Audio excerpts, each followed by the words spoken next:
Hello. Very excited to be inviting Dr. Erin Tremblay. Erin is just this incredible TCM practitioner. Um, Oh, yeah.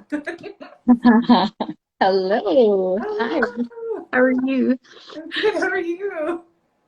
I'm so excited to interview you. I'm excited too. Amazing. Um, so I want to start by just saying, full disclosure, Erin's definitely a close friend of mine. Uh, there's a bit of bias here, but she is an amazing acupuncture practitioner and doctor of Chinese medicine. I call her Dr. Erin. Um, and Erin and I've known each other for quite some time, and we're actually going to be talking about the embodiment yoga teacher training today because Erin took the program. We kind of swapped hats for a bit and broke some rules, and Erin took the 200-hour foundational program for the embodiment yoga. And um, I really enjoyed our ability to kind of put our friend hats and our other hats to the side, and you were so respectful and really dove in as a student. So I thought it would be really cool just to bring you in and hear from you about your experience, what you might say to other students who are considering, and what, yeah. So let's just start there. I'm getting ahead of myself. Um, so first off, what would you like to say about your experience with the embodiment? Ooh, that's an interesting question. It's so funny, like, even just preparing for this today, I was thinking about how it's really, really hard to talk about something that felt really transformational, right? Like when you go through something that feels enormous and transformational, and like I took what, like 2 years I took to complete it. Like I really took time, I really moved through it. Um, and it's interesting because yeah, I'm really finding it hard to like put into words what it meant, because I think like you often think when you take like a program, any kind of studies, you kind of are Mhm. like, yeah, I just take this class, I do the class, I complete the class, I get a certificate, yay. But I felt like it was so much more than that, and I felt like it was. It's also it's neat when you sort of have studied for a really long time and you've done a lot of different schooling. It can Mhm. almost find it's harder and harder to get things too that really challenge you or really like are new to Mhm. you. Not because you've learned everything, but just like in your small corner, right? You sort of Oh, yeah. started to, and so it was really beautiful to be like challenged in this new way and like opened up in this whole new way again too, which was really exciting. And I found that a lot of it actually changed like my own practice, my own life, my own. And I think that's one of the things I love about your program actually is it's not just like asana. It's like this whole philosophy, and it brings in all of the like some of the Ayurvedic stuff and some of the like Vedic philosophy and stuff as well. So it really felt like it changed not just my ability to like can I teach a yoga class, but Mhm. also it was this like these beautiful realizations in my own life, and beautiful like new foundational tools for how I want to live that, which is like pretty amazing if you think about like you're like I took a course and now I have these like new philosophies for how I live my life. No big deal. A So little bit.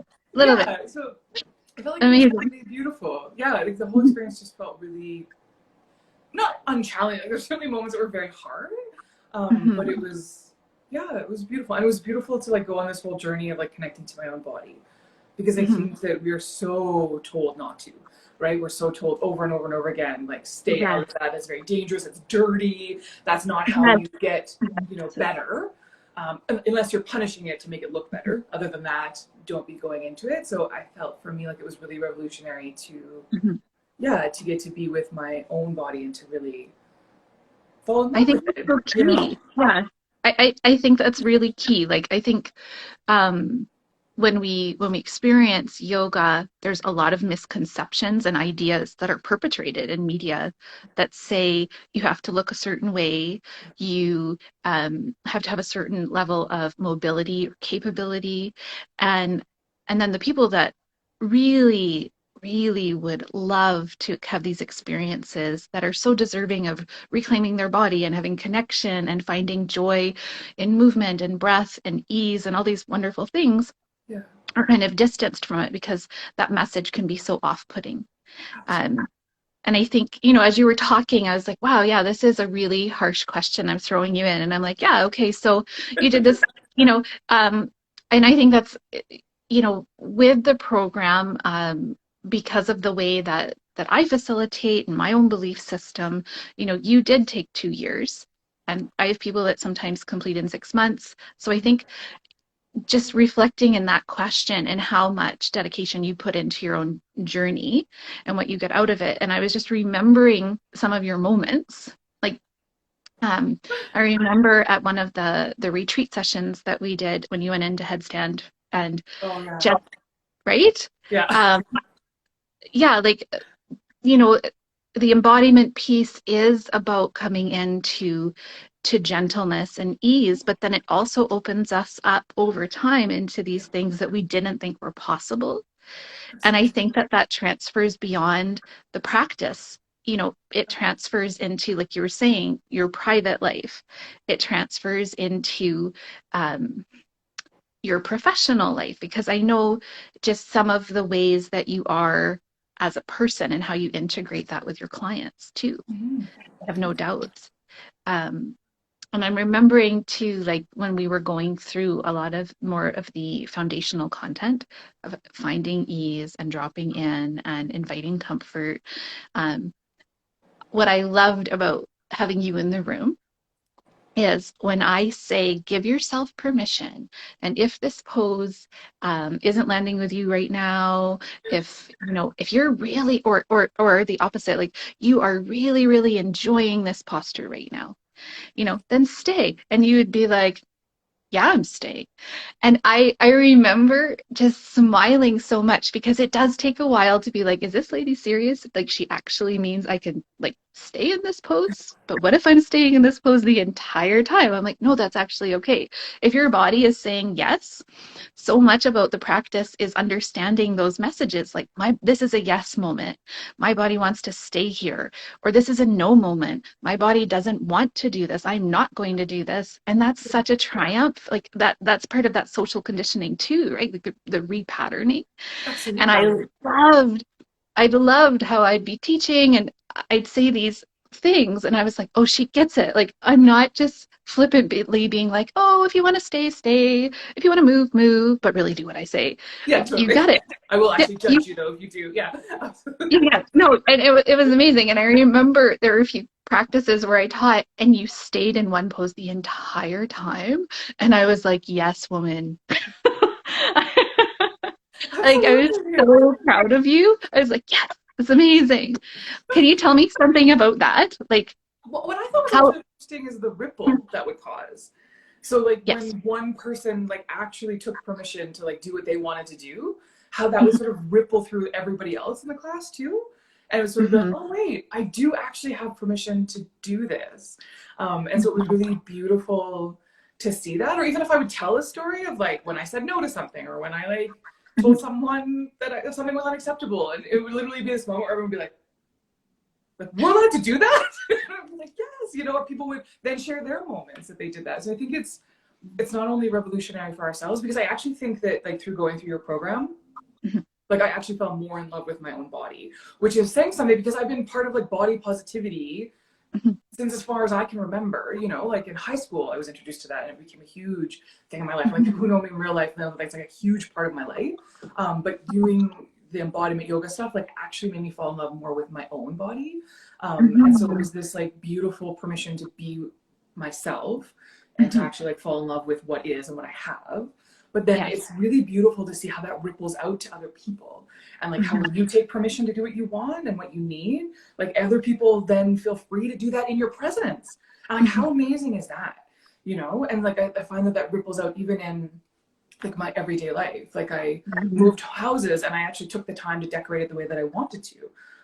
And I went really, really slow. And then like recently someone was like, you know, when you did that, it like really made me realize that I'm allowed to do that too. And so I did that as well. And you're like, it's not just revolutionary in our own lives. Like it's beautiful how it becomes revolutionary around us as well. This It's idea of, contagious. This it's totally idea of contagious. Yeah. allowing and Yeah. permission, that Yeah. I don't have to do things by force. And I Yeah. think you're talking about the body positivity aspect. Yeah. I feel like um, that can start in such a beautiful way, almost like an action that we're doing, like a fight. Like I'm advocating for myself. I Yeah. have a right to be here. I have a right to take up space. I have a right to be this shape or that shape. I Yeah. belong. And that that feels more like a power chakra, action. And Yeah. then to really come into that from a place of softness, though, is such a different journey. And I think that part takes longer. It's like, at True. least that's been my own, experience, as I kind of came at it from a like, wait a second, no, like I just, that shouldn't matter. I should be accepted where I'm at. But then the actual accepting of yourself, that part takes more time because there's so many layers. And Absolutely. just really coming into that place of permission and self-compassion and love, and Absolutely. to just um, bring that aspect of care inward is so beautiful, and it does take time, which is why I loved that you took like 2 years. And how many different trainings did you end up coming to? Oh my gosh, I so many. Because yeah, I did the one in person before everything kind of blew up, and then I did the one virtual with Yes, you, and yes, then I did, yeah, and then I basically did the entire thing over again online as well. amazing. Yeah, Okay, and let's talk it was about so that. beautiful to keep coming back to like keep like you every time you go through it, it's like a whole other layer Yeah. is revealed, and so it was sort of beautiful. And what I wanted to say about the like finding ease part, I think like when you mentioned that time that I like floated up into a headstand, and I had always been told like my whole life, or like all the time that I had spent with a lot of different yoga teachers, was this idea that like a headstand takes years, like you have to do all these things to get there, and it's very difficult, and only some people will ever get there, and then we did that program, and it was this feeling of like literally floating up into it, and I felt like years of theory. Like for years, I just suspected that like there was a different way of doing this, and that when I went more easefully and I went more softly and I went on my own rhythm, which is often just like not the rhythm of other people around me. It just often isn't. I definitely have a unique rhythm. Um, I really, I like really suspected that there was magic in that. But that was like the first moment that I felt like it was fully, it was like proof. It was like this proof that that was true. And that like when we go easily and when we go softly, it doesn't mean we achieve less. Because I think that was always the idea, right? It's like, yeah, you can go slowly if you want, but you're not going to get as far in your career. And you can go slowly if you want, but like you won't get as much done in terms of like fitness and all these Yeah. things. It's like, yeah, you can do that, but the payoff is that you don't get these Mhm. outcomes. And so for me, it was like this finally this like glowing proof that what I had suspected was true all along was actually true. It was just like, wait, no, when I go at my own rhythm, I achieve more, not Yeah, less. Even if 100%. that's not the goal, it's still what I achieve, like these goals that I didn't think were even possible, you A know? hundred percent. That's Yeah. exactly it. When I go at my own rhythm. And I don't Yeah. know if that starts with the movement or the breath. I know for myself, one of my struggles, part trauma and part just me and having my own rhythm as well, as we both know. I would go to these other yoga classes, and there'd be this beautiful flow, and the teacher would be going so fast. And, when you're doing a vinyasa, you want to go with your breath. And that's really the idea, right? Of like riding the breath, and the breath moves the body, and you're bringing that connection and that meditative movement. And I'd be like, okay, I am following the directions. I am following my breath. And, just sun salutations alone, half the class would be like done, and I'm still on my first. I'm just like, I have the world's slowest breath. I am like a turtle, or if turtles breathe slowly, I don't actually know, but Yeah. just, like that pace, my breath is just long, and it takes me forever. And so I would feel anxious and like, oh my gosh, I'm not keeping up with these people. It would be triggering for me, and triggers can always be helpful. There's an element, when we feel discomfort, there's an opening there, and there's opportunity for growth and change, and it's so beautiful. And And and yeah. and so I think so much of this really came out of my deep, deep desire for community and connection. and then feeling like I didn't fit in a lot of places. I didn't fit. Something about me felt a little touch like different, and it just didn't fit. And I couldn't find that ease in these communities, and I so desperately wanted it. And so, gosh, how many years has it been now? I don't know, so many years. And just starting those little trickles of community and finding a place where I could um, breathe with others and feel that connection and feel welcomed. And then that brings that breath piece, that I found my rhythm, and to go slowly and to listen. And then that created space in my body, and then my body found its rhythm, and then that invited rhythm into my life. Um, like how I set my schedule, and my capacity for what I can handle when I see clients or a training, and knowing what I need afterward, and how I want to bring myself into a place of um, stillness, and what little, the more you listen, the stronger your ability to hear becomes. And then you become this expert in your own body, which is so incredible. But then I think the most beautiful part is that as that envelops, as that unfolds, there we go. I'm combining some words. I like Love to do it. that.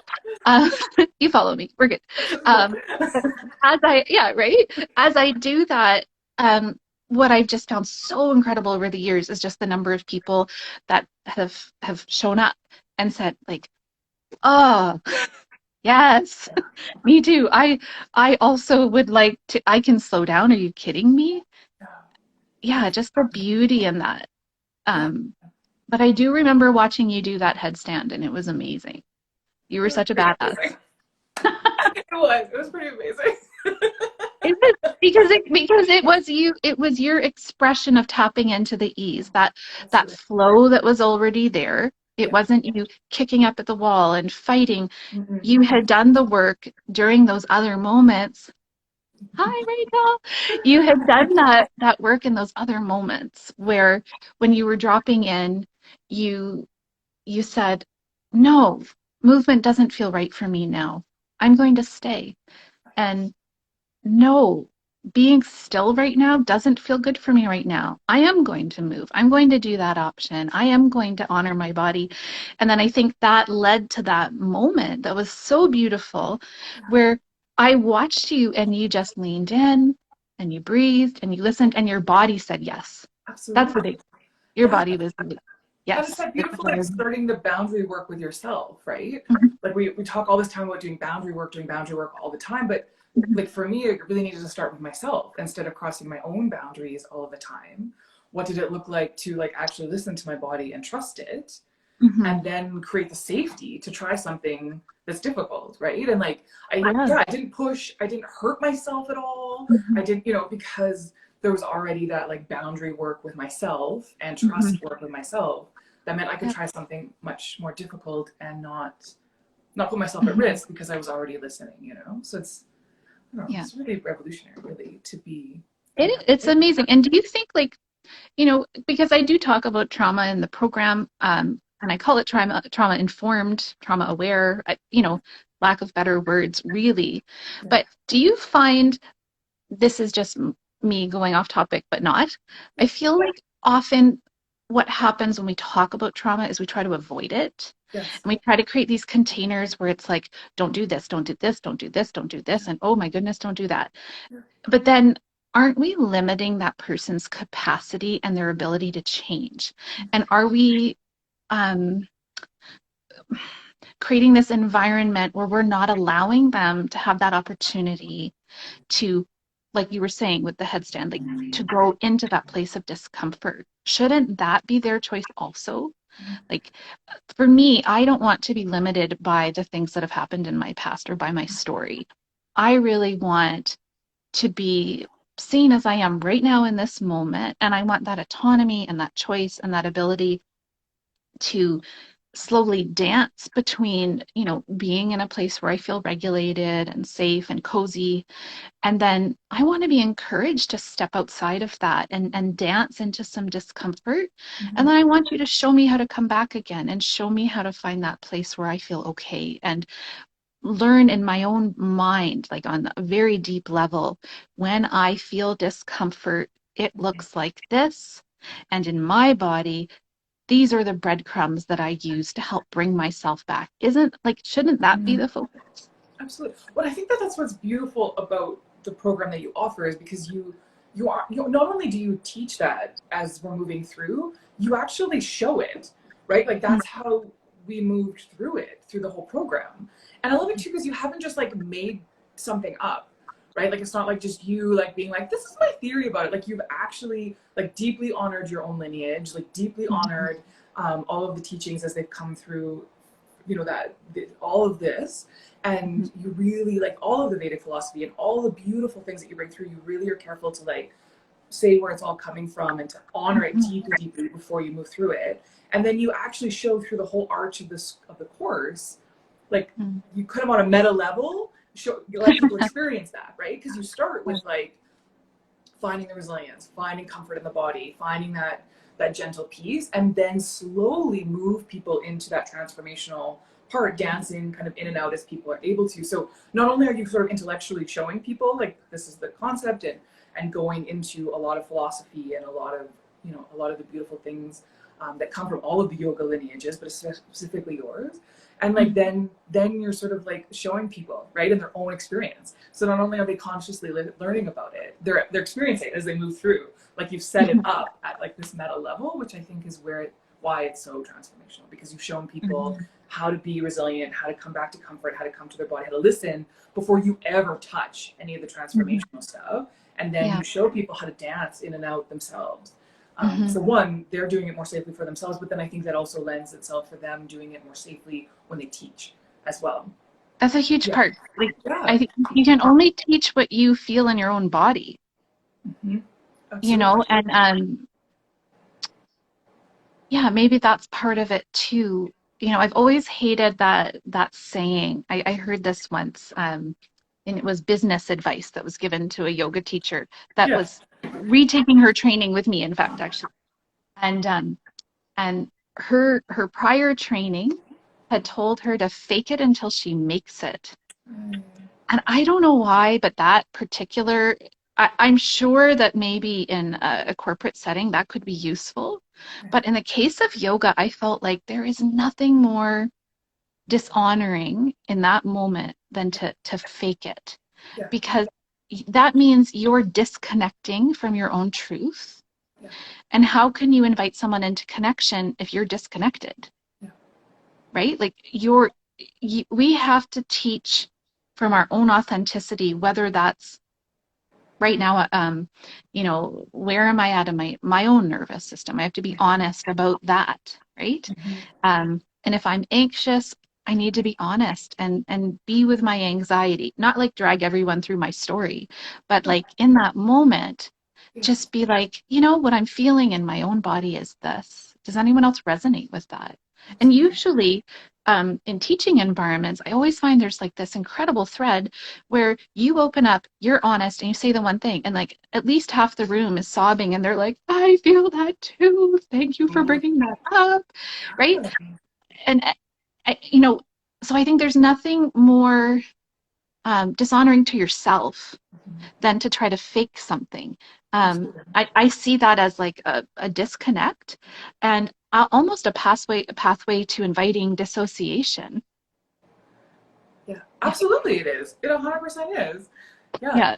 Absolutely. And I also think it's like, I don't know, it's quite, for me, what kind of, I feel like that's very like culturally appropriate way of doing it as well, right? Like as long as it looks good, then it's okay. Don't worry about actually learning these beautiful philosophies and this beautiful Yeah, lineage that has existed yeah, for so long. Just as long as it looks right, then that's yeah. okay. Let's just go through Right? the motions. Yeah, like what a terrible way to dishonor these teachings that have Yeah, been shared. Like that's terrible. So yeah. yeah, and it does, I think, totally lead to harm, right? Because then everyone else is It modeling. does. Yeah, And I think for the students, you're actually creating an environment, like by creating an environment of disconnection, we're actually creating the template for an environment that facilitates dissociation. absolutely. And, you know, I think that's another piece of it too, is we, as teachers, we need to understand what that looks like. You know, when someone's dissociating in a setting, What Yeah, does that look like? What are the physical cues? And then how do I safely bring them back in a way that doesn't embarrass them, that doesn't further traumatize them? And those absolutely. are actually just really simple things to integrate and share.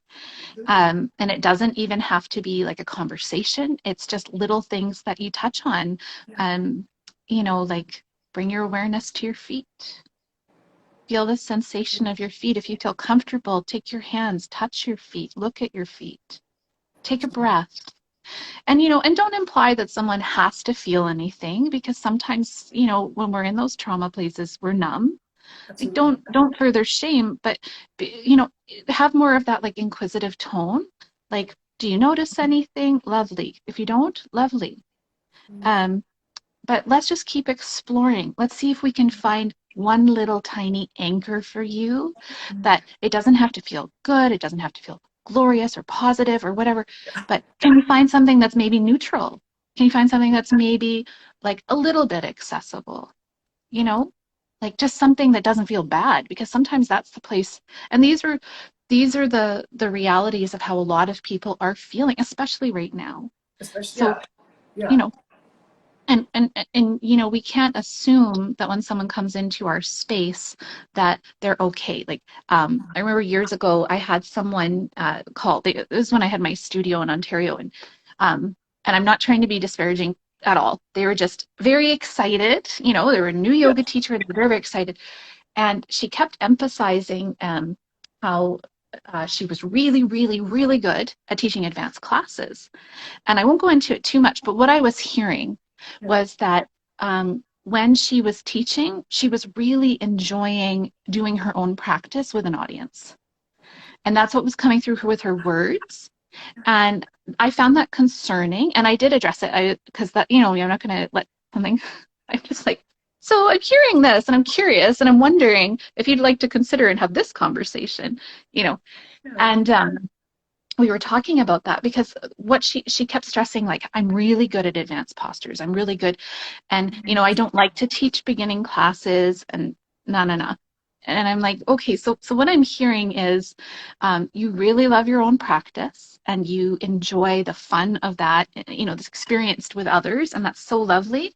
But you're missing that a lot of the people who come, whether they're flexible or not, whether they're capable of doing those poses or not, you don't know what's actually going on in their inner dialogue, their inner experience. You don't know, and you can't even make that assumption from week to week. Yes. We can't make that assumption. We really, and that's why I am at the beginning of the class, I really like to say, like, okay, let's talk. You know, um, and people love that. I love it. It's like, okay, this is different. I get a chance to, oh, interesting. I remember I had this woman for years that came, and she was always so quiet, and she always had this look on her face. And, I could have been concerned, but I wasn't. Uh, but she kept coming back. But she always had this look on her face like, I'm trying to figure you out. I'm not sure about this. And then this one day, out of the blue, we're sharing, and she talked our ears off. And I let her talk. She talked for 10 minutes, and she told us about her life and her children and how she was doing. And she just like all of a sudden burst. So you never know, right? Like she had a touch of resting bitch face. And I could have assumed, Yeah. oh, this person, whatever. I could have made my own assumptions. But Yeah. I think giving people that space to talk is so important, to say, like, hey, I know that this is who I was last week. And last week, Stephanie was able to do handstand. And last week, Stephanie was able to do blah, blah, blah. Yeah. This week, this Stephanie feels like I just want to crumple into a puddle and lay on the floor. I'm exhausted, I'm tired, and I want to cry. And we have to check in and actually have the connection piece Mhm. and say, like, hey, that's beautiful. Let's all hold, and then everyone in the room is the teacher, not just the person at the front. We're Absolutely. all holding space for each other, and that's community. That's more that feminine, like, okay, this is a space where you can show up when you've gained weight, when your pants don't fit, when you're going through a divorce, when you all of a sudden have very negative feelings towards your children. Like, I think well, I won't go into that. I love to tell stories. I'm a behave. But you know what I'm saying, right? Like it's that container of like, who are you right now? And even in the context of this class, give yourself permission that as the practice unfolds, that will change. And that's okay. And you can honor that. Yeah. So eyes can be opened, you can move, you can be still, get up, walk around. Like nothing is fixed or authoritative. It's really about this self exploration. Well, it's amazing. Like even when you start talking like that, like I notice my own system. Like even though you're not teaching me a class right now, like I'm just like, yeah, like it just everything starts to kind of settle. This idea, this permission, right? And I think the part that I think people need to realize is that if you feel like you can be yourself fully, like you say, 1 week you're like just on fire, you're doing all the advanced poses, you're like you look like the cover of a magazine, like ooh, so exciting. And then the next you can arrive like totally like just a crying mess on your mat, and that's accepted and allowed. Then that means that you can show up, Yeah. because otherwise you can only show up when you think you're going to be perfect. Yeah. So barely at all, Yeah. right? And Like then there's yeah. disconnecting. That's exactly it. Like, and not Yeah. only that, but yeah, you show up and you totally disconnect from who you are, and then the whole practice becomes harmful rather than something that was deeply nourishing and deeply beautiful for Exactly. you. Mm-hmm. And that was actually the thing, because I just did this pleasure challenge right in January. Mm-hmm. That was one of the things that actually came up more than once with people, was that if so there were no rules, right? There were no rules about how you had to show up for this thing. But what I found was that people still showed up with this idea that if they couldn't do it perfectly, then they couldn't do it. So like truly there were people who were like, oh, I really wanted to, but I'm a day late starting, so I can't do it. Or like, I'd really like to, but I have this or this. And it was really interesting how many of us, we have been totally programmed to believe that if we don't show up perfectly, then we shouldn't be showing up at all. Mm. Because I don't think we even know why, right? I don't think that the consequence, I guess not belonging, probably on a deeper level, is this consequence of perhaps we won't be able to belong anymore. Yeah. But I yeah, wonder, I wonder as you're saying that, as a mom, I read lots of parenting books about parenting a female human. yeah. Um, and I read somewhere that at age 8, that is when female gendered uh, humans tend to shift on that note. I have to be perfect. And if I'm not perfect, I'm not going to try. So I really Right. wonder what can be shifted in the narrative and the dialogue, not just for children, not just for females, Yeah. but as we're talking, what can we shift in the dialogue that gives us permission to say, you know, it's it's beautiful. Just start and do one tiny thing, and it's beautiful if it's messy. And mistakes are beautiful opportunities to grow, and not just within a yoga context, but you know, it doesn't surprise me at all that that's what came up. Absolutely, right? And I think like for so many people, it really breaks my heart, because I think there's nothing more healing Mhm. than showing someone something that you think is ugly about yourself. Something that you've been convinced is Yes. like a wound or ugly or no one can ever love it. And like just like showing someone else and then having them be like, I still love you. You are so beautiful. This is completely not Mhm. ugly, or like that Mhm. we can totally, like you say, just be that crying mess on the mat. Yes. Great, you're here with Yes. us, and that's beautiful. So I think that there's like this opportunity for really deep healing, Mhm. which is I think why yoga is such a beautiful thing in the beginning. Like I think that that's why there's so much wisdom and there's so much beauty, and so Mhm. that's why I'm really grateful that there are people like you that are teaching it in a much closer to its original form and doing all of that. So I think that Hi. yeah, that's really beautiful, because it brings the true healing, right? Mhm. Yeah. I'm just reading what Catherine wrote there. It's beautiful. Oh, Yeah. oh, that's amazing. Yes. Right? Yeah.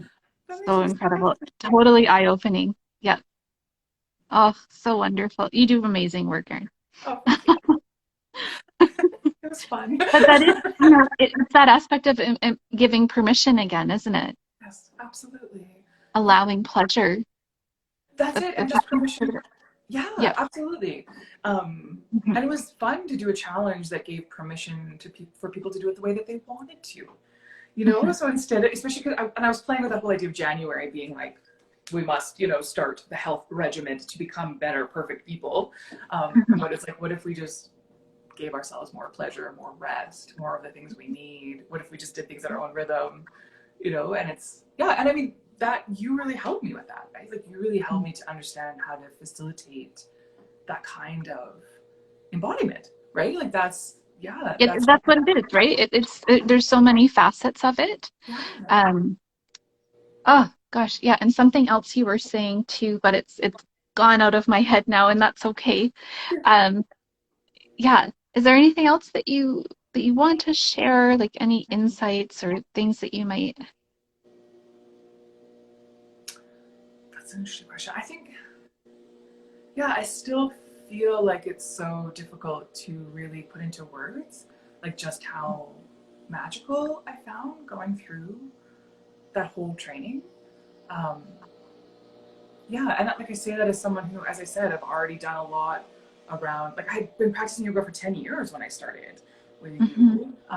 And it still was like a totally new level for me. Um, and I had been studying body positivity and health and anatomy and all these things.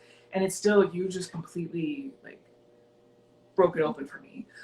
So it was like a really, and I love too, because I felt like you don't shy away from the things that are difficult either, right? Like, you Hmm. bring that trauma informed, and I don't know a lot of teacher training programs that are bringing trauma informed principles into it, which I think is actually really Hmm. unfortunate and actually quite dangerous. Um, but so you brought in like the cultural appropriation pieces, and you had those difficult conversations, and I think, and I was just so grateful for that as well.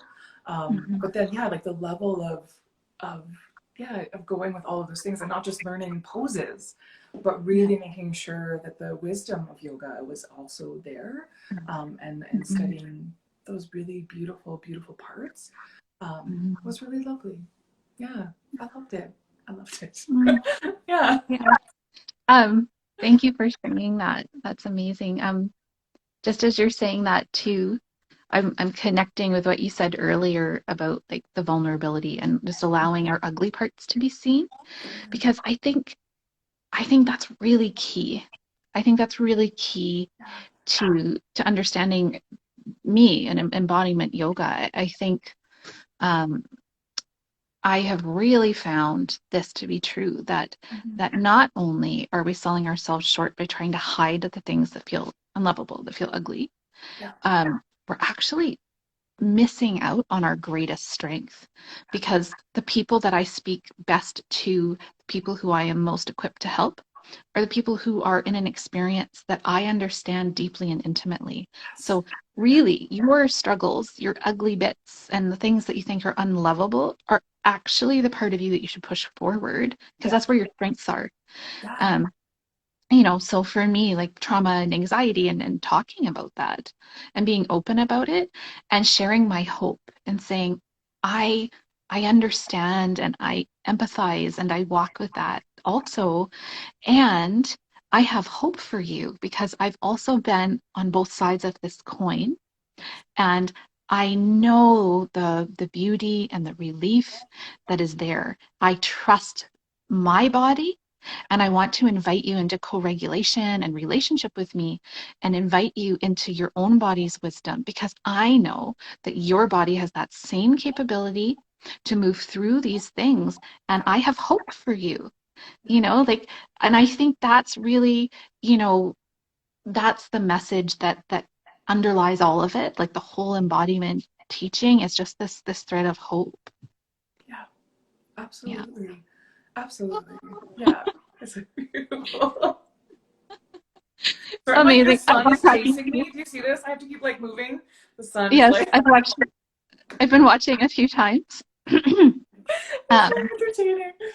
yeah, it is. Gosh, I love Okay. talking to you so much. I think we need to do more of these. We can like choose some topics or something. This has been incredible. Yes, I had so Yeah. much fun. It was really beautiful seeing you. And thank you so much to everyone who like made comments and had Yeah, hearts and joined us. That was really fun to yeah, thank that you was for really that. nice. Thank you so much. Okay, we will All be right. talking soon. Thank you Sounds very good. Have a much. beautiful day. Thank Bye. you. Now I don't know how to turn this off.